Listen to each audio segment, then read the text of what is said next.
Attention residents, the water is temporarily off. We're sorry for the inconvenience. We'll let you know when it's available. Oh my God. We're causing problems for the RV park right now. There's someone riding around with a megaphone in a golf cart shouting about how the water's temporarily off. Yeah. I'm so embarrassed. Yeah. This is our current situation.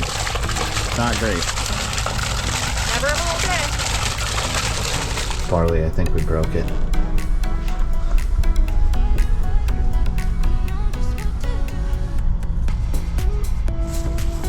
Attention residents, the water is temporarily off.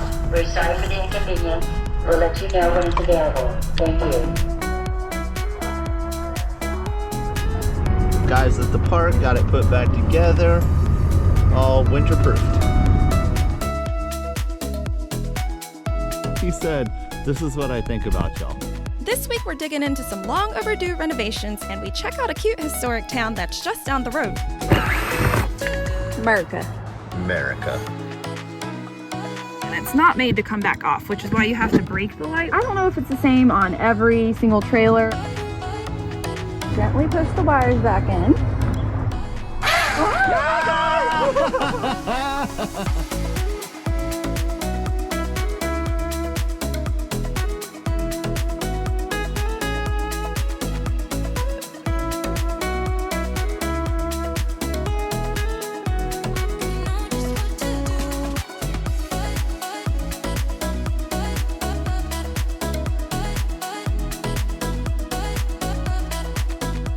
Well, when it comes to planning RV trips in the state of California, let's just say there's a lot of ground to cover and it's hard to really decide what we're going to be able to get to. And at this new hospital, Victoria's work schedule isn't exactly ideal when it comes to having consecutive days off. So I'm essentially trying to plan California trips from the Modesto area. So honestly, kind of looking to the RV community for a little bit of help on this one. If you've got a favorite RV trip that you've done in California, we'd love to hear about it either in the comments below or reach out to us directly, because we need a little bit of help planning and what we can realistically get done. Something that we can get to, go explore, and get back all within a 3-day time period, I know. But I guess the upside of these delays in taking a trip is that we've actually had plenty of time to get some much needed RV repairs done. You know how some people like come up with a word to define what their year is gonna be? Well, ours is the R words, all of them, because it's repair, rebuild, and renovate. We got a lot of work to do on this thing after 4 years of hard RVing. Not only do some of our lights not work, some of them just clear fell off. We went ahead and bought enough lights to replace every single one of them on the trailer. I wasn't even sure I was gonna show y'all this because quite frankly, it's embarrassing. But we've been taping this taillight on for the better part of a year. Don't tell them that. So much tape. I don't know why we didn't do this.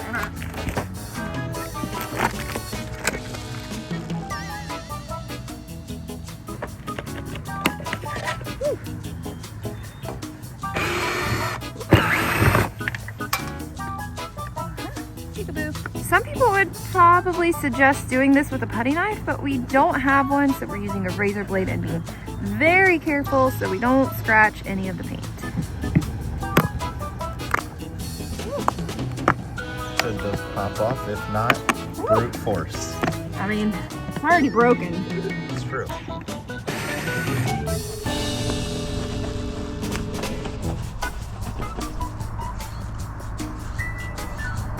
We've got that area all cleaned up. Now it's time to switch the light out. Make sure that you have disconnected your RV from your truck so that there's no power going through these wires while you do this. You want to show them the fun little tail light that you bought? America. Mama got a new tool. Yep. Wire stripper so I can stop accidentally cutting through the wire. Ta-da! Wires together. Scalpel. Alright. Now we're just gonna tape it up. So get all these whites going together.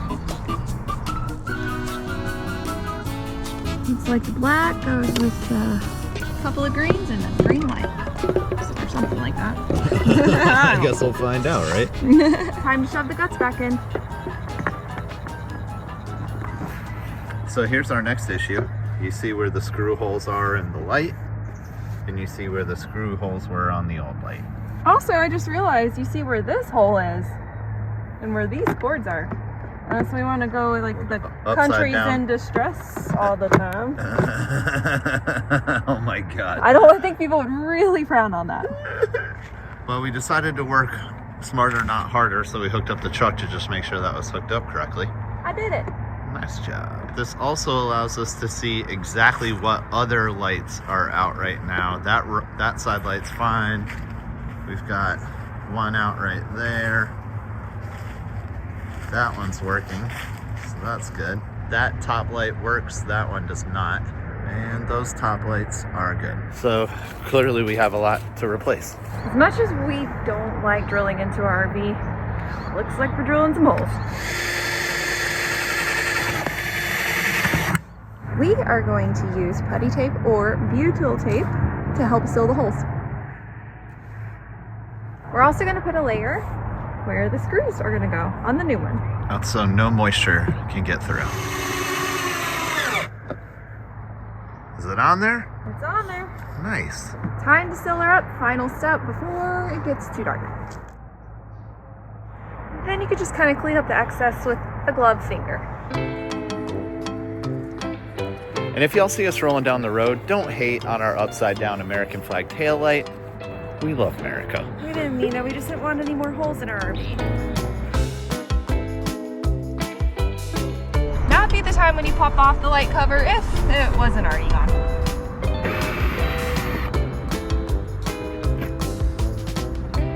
So we're using a razor blade because thankfully this is not on the painted portion of our RV. And to help get some of the glue off, go ahead and use some rubbing alcohol. Or adhesive remover. Now we're just going to disconnect the old light and take apart this wiring. Make sure, by the way, that you aren't plugged into your truck and that this is not getting any power. Safety first around here. You want to make sure that you put the wires for the light through first because otherwise you're kind of going to be stuck with the light on the inside. And then we're going to strip our wires. I don't know if it's the same on every single trailer. I think they tend to be kind of standard, but the whites go with the two plain whites and then the black goes with the green and white ones. Now time to trim the new wires. Alright, we're going to twist the three whites together. Stethoscope. No? I mean, okay.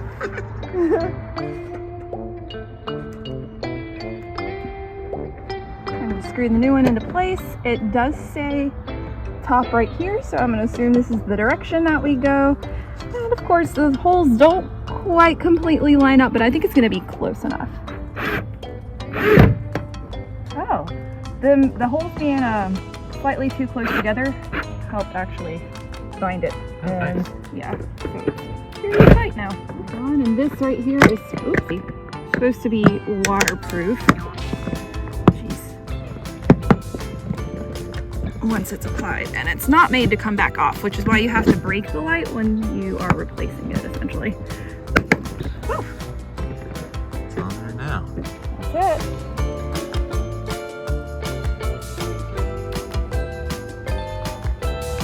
Now you're just going to smooth out the silicone with a gloved finger, preferably, and try to make it look as neat as possible, not like I'm doing. I think it's pretty good. What do you think?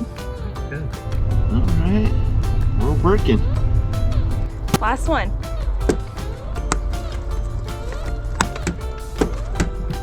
Of these, at least. All right, next up is these button lights. It's like this one, except the one up there is amber. The main difference between the two is it doesn't seem that there's any sealant, and it uses this little rubber gasket to actually hold it into place and keep water from getting in. Aha! All right, now the hardest part is going to be, are the wires long enough to come out to rejoin a new one? There is nothing.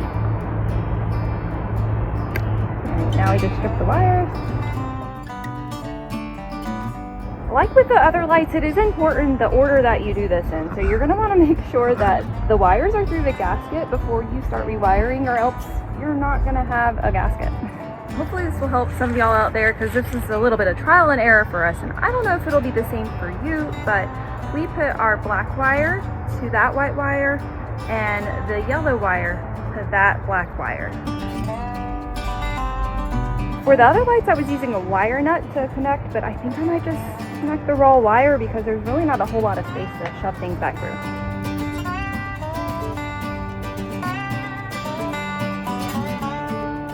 So now we're gonna gently push the wires back in.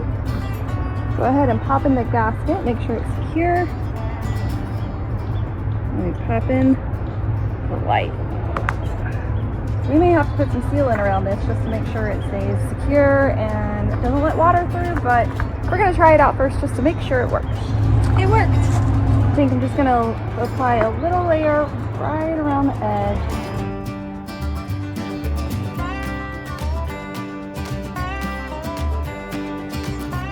Pop the light back in. Now I feel like we're completely road safe because all of our lights that weren't functioning are now functioning. Today's fix, tongue jack. We showed you guys on the way from Washington to California how it completely cut out on our road trip, which was very poor timing. And of course, we're gonna try to fix it ourselves. So we're in the elimination mode. We've already checked the fuse and it is perfectly fine. It's getting power. We've actually got power all the way up to the switch. Now we think we may know the issue because if you can tell, this button has seen better days and the weatherproofing is pretty much gone, so we think there's probably some water damage. These old switches have little clips that I'm just gonna... That's it. I got a 3-pack of switches off of Amazon and we will leave the link in the description. Ooh, snap and release. Nice. Like so you can see all the colors of the wires. That's so we can remember how to rewire this. That's a recurring issue. Makeshift electrician over here has a tendency to unplug everything when she doesn't need to. You don't know the number of times I've thank God we record this because I've had to rewind the footage to figure out exactly how something came apart. So I am not an electrician and I am not 1000% confident about this, but after a lot of research and this really messy diagram that I made, I'm pretty sure I have it figured out, minus which way is up and which way's down. So we're just gonna have to guess. Yep. It's all trial and error around here.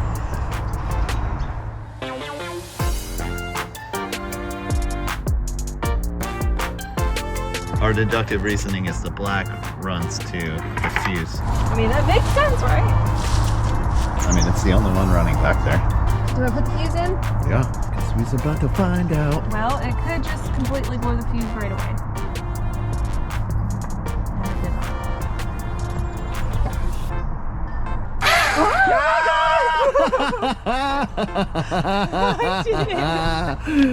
Nailed it. I honestly did not think that was going to work. That is impressive, Victoria.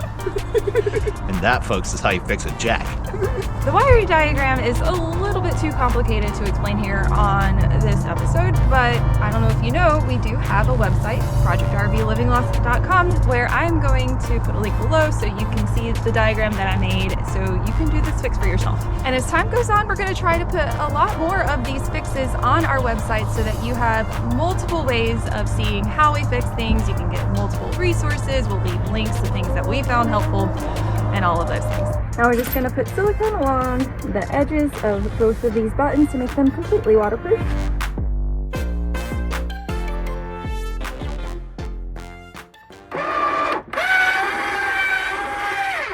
Nice.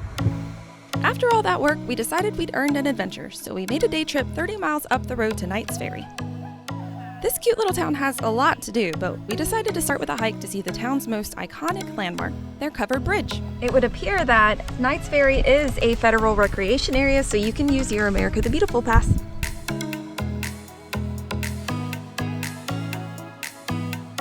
Knight's Ferry was founded in 1849 by Dr. William Knight and quickly became a thriving hub during the Gold Rush era. The Stanislaus River Trail shows you a lot of that rich history, and it leads you past landmarks like this historic building, This was originally a flour mill and it was later transformed into a hydroelectric station.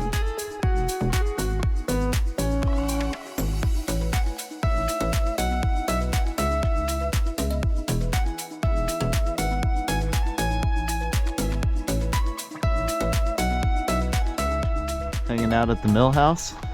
It's a good view from up here.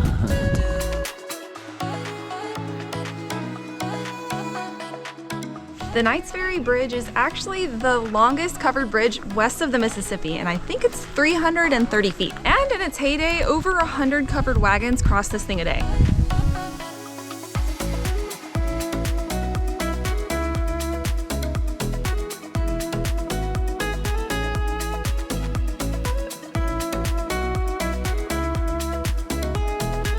There's not that much elevation, but it's been a while since we've been out on a hike, so it's a little bit of a struggle today. You got something hanging out your mouth, bro. Where's your friends at? Moo. Oh, he said, I'm out, y'all. Y'all are being too loud. I'm over here trying to stuff face. I don't need a crowd. Oh, you know what he said? He said, this is what I think about y'all. He's just watching us walk away. He's like, yeah, did y'all like that? He was telling us to move along.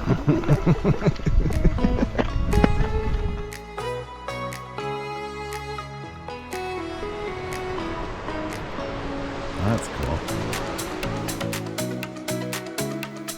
The Stanislaus River starts in the Sierra Nevada, and it was very popular with prospectors during the gold rush. Nowadays, it's popular for people looking to fish, kayak, or go on a fun whitewater rafting adventure. You know us, we love to get our paddleboards in, so when it warms up a little bit, they say that Knights Ferry is a great place to do that, and cliff jump, but I did see signs that say don't do that, so I don't know. Easy day trip knocked out 3 birds with 1 stone. We got a little bit of nature in our lives, learned a little bit about the area, a little bit of history, and we're getting some brand stuff done today. Cool. Did you get the shot? I think so.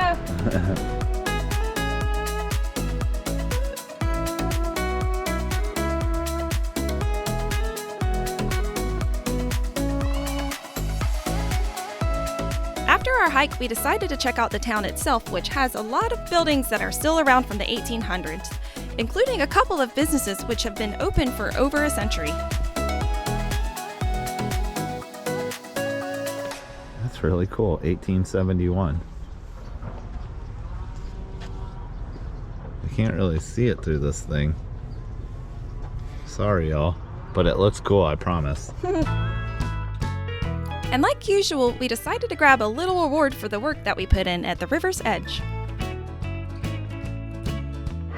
She said it's the best IPA she's had in a long time. We'll see about that. Huh? That is really good. Altamont Maui Wowie IPA. I think it's local. It actually reminds me a lot of electric jellyfish, which we had when we were in Austin. There's lots more RV renovations and California adventures coming your way, so make sure you hit that subscribe button so you'll be first to know. We'll see you guys next time.